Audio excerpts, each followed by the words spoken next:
গোটা পৌষ মাস চলে গেল, কিন্তু বাড়িতে একদিনও পিঠে বানাতে পারলাম না। একার জন্য সাহসী হয় না পিঠে বানানোর, তাই জন্য দিদি মা যখন এসছে তো পিঠেটা বানিয়ে নিই। হ্যালো এভরিওয়ান, আমি শর্মিষ্ঠা, আমার চ্যানেলে নতুন আরেকটি ভিডিও তোমাদের সবাইকে ওয়েলকাম। কাল তো আমরা সবাই হাজারদুয়ারি গিয়েছিলাম ঘুরতে। যারা যারা আমার চ্যানেলের ব্লগটা দেখোনি তারা অবশ্যই কিন্তু ব্লগটা দেখো, আশা করি ভালো লাগবে।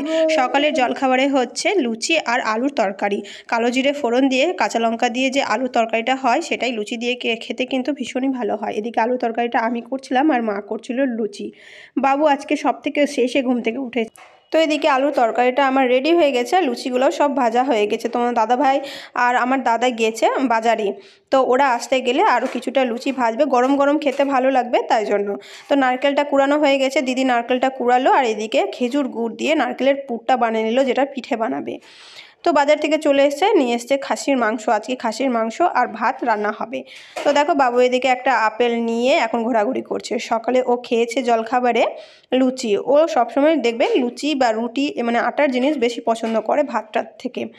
আর যেটা কাল রাত্রে ক্ষীর এনেছিল সেটা খুবই শুকনো দিয়ে দিয়েছিল, তো সেটাকে এখন নরম করছে, নাহলে তো পিঠেতে ভরা যাবে না বা পাটিসাপটা করা যাবে না। তো এটাকে একটু চিনি দিয়ে নরম করে নিল।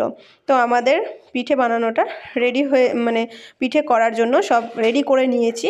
মা দিদি সবাই বিকেলবেলায় বাড়ি চলে যাবে। আমরা না জানতামই না যে কাল সংক্রান্তিতে তো থাকতে হয় না, আর সংক্রান্তিতে সবারই বাড়ি বাড়ি কাজ থাকে, তিলুয়া দিতে হয়, তিলুয়া দিয়ে পুজো করতে হয়। তো তাই জন্য আর থাকবে না, বিকেলেই বাড়ি চলে যাবে। তো আমি বললাম তাহলে আমাকে পিঠেটা বানিয়ে দিয়েই যা। তো পিঠেটা মানে রান্না হয়ে যাওয়ার পরেই বানালো। তো এদিকে চালের গুঁড়োটা মাখছিল পিঠেটা বানানোর জন্য। দুধে ভেজানো দুধ পুলিও হবে, আর এই যা জলে সেদ্ধ করে সেটাও হবে। জামাইবাবুও এসেছিলো হাজারদুয়ারি থেকে ঘুরে এসে রাত্রের দিকে বাড়ি চলে যেতে চাইছিলো, কিন্তু রাত্রে আর বাড়ি যেতে দিলাম না। রাতটার থেকে সকালবেলা উঠেই তোমার 6টার দিকে বেরিয়ে পড়েছে, কারণ ডিউটি আছে, সবাইকে তো ডিউটি করতেই হবে। তো সকালে জামাইবাবু বাড়ি চলে গেছে, আর এদিকে দাদা দিদি মা এরা আছে, এরা বিকেলের দিকে বাড়ি চলে যাবে, তাই জন্য এই যে রান্না হচ্ছে। তো আমি আর দিদি পিঠে বানাতে বসে পড়েছি। পিঠে বানাতে কিন্তু আমি পারি, আর পিঠে বানাতে ভালোও লাগে। আর এই যে দেখো এদিকে না বসার জায়গা ঠিকঠাক আমার বাড়িতে নেই বলতে পারো। একটা শতরঞ্জি কিনেছি এখানটায়, তবে একটাতে তো আর হচ্ছে না, তাই জন্য এই যে এসি তারপরে তোমাদের গ্যাসের যেগুলো বক্সগুলো ছিল বাড়িতে সেগুলোর উপরেই আমরা এখন বসে আছি। এগুলো এখন ঠান্ডার দিনে একটু কাজে লেগে যাচ্ছে আর কি। তো দেখো এদিকে পিঠেগুলো এক এক করে বানিয়ে নিচ্ছি। ছোট ছোট বানাচ্ছে, ওটা দুধে সেদ্ধ করবে, আর যেটা বড় বানাচ্ছি সেটা হবে জলে সেদ্ধ করা হবে, মানে ভাপ দেওয়া হবে, কিন্তু ভাপ দেওয়ার জিনিস আমার কাছে নেই এখন, তাই জন্য জলে সেদ্ধ করে নিব। পিঠে পুলি জিনিসটা না যখনই করি অনেকটাই করা হয়, তাই জন্যই ভাবছিলাম যে বাড়িতে যখন কেউ আসবে তখনই বানাবো, আর একার জন্য তখন আর বানানো হয়নি। তো যাই হোক পিঠে পুলিটা হয়েও গেল।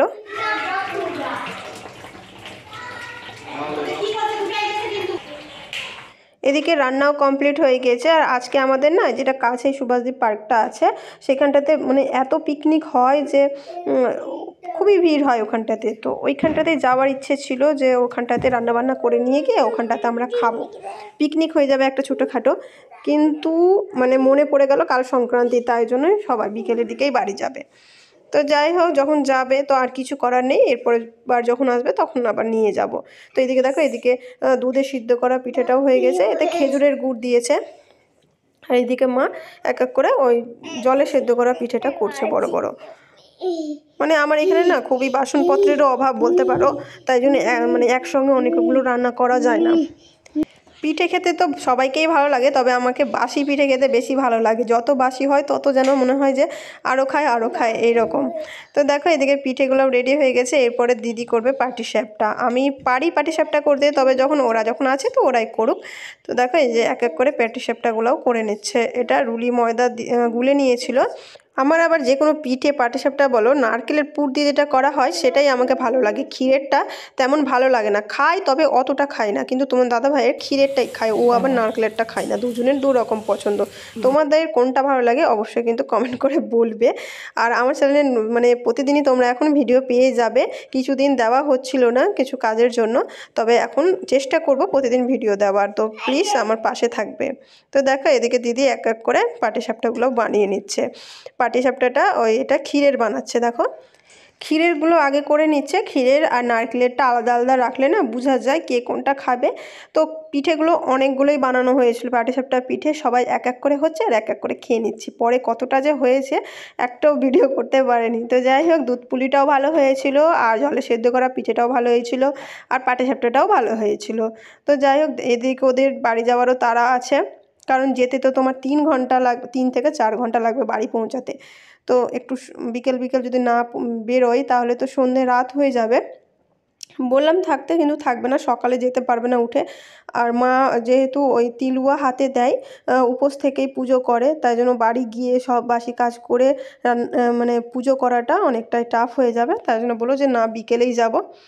তো বিকেলে বেরিয়ে যাবে, তাই জন্য দেখো খাওয়া দাওয়া সবার হয়ে গেছে। তারপরে পিঠেটা জাস্ট করে নিচ্ছে দিদি, করে দিয়ে বেরিয়ে পড়বে। দাদা কিন্তু সকালেই চলে গেছে, ওর যেহেতু বিকেলের দিকে ডিউটি আছে তাই জন্য চলে গেছে। এদিকে দেখো ওরা রেডি হয়ে বেরিয়ে পড়লো, তখন বাজে প্রায় 4টের মতন। 4টাতে বেরালো, বাড়ি পৌঁছেছিল তোমার 9টার দিকে। তো দেখো এদিকে বাবুকে তো পারা যায় না, ওরা যখন বাড়ি যায় না বাবু একদম কিছুতেই আসতে চায় না, ওদের সাথেই যাবে। তো যাই হোক, টোটো করে নিয়ে গেল তোমার দাদাভাই, পরে নিয়ে